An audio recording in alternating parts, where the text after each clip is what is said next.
অনেক লোক গর্বিত হয়, আমি ধর্ম করব, আমি পূজা করব, আমি যজ্ঞ করব। এই গর্বিত হয়ে যারা এইসব করে, পশু বলি দেয়, তাদেরকে বিশ্বসন নামক নরকের প্রকোষ্ঠে পাঠানো হয়।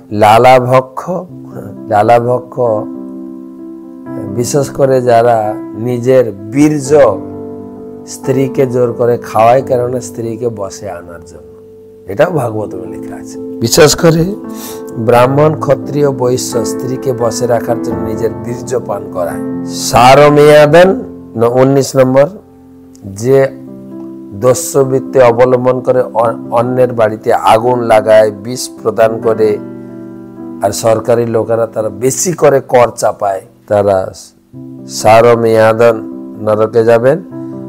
অবিচিমত, যে বিচারে মিথ্যা সাক্ষ্য প্রদান করে, এখানে তো মিথ্যা সাক্ষ্য প্রদান করে আপনি জিতিয়ে দিলেন বা কিছু টাকা পয়সাও নিলেন, কিন্তু নরকে যেতে হবে তার জন্য।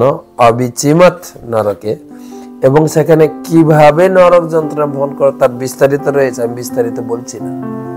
ভাগবতম 5ম স্কন্ধ এই 26 অধ্যায়ে এই নরকের বর্ণনা অধ্যায়টি পড়বেন, একদম খুঁটিয়ে নিখুঁত বর্ণনা। তারপর অয়পান, যারা মদ পান করে, মদ খায় যারা, তাদেরকে গরম লোহাকে গলিয়ে তরল করা হবে আগুনে। সে গলিত লোহা সাঁড়াশি দিয়ে মুখকে খুলে রেখে গলিত গরম লোহা মুখে ঢালা হবে। যারা মদ পান করে তাদের অয়পান নামক নরকে যেতে হবে।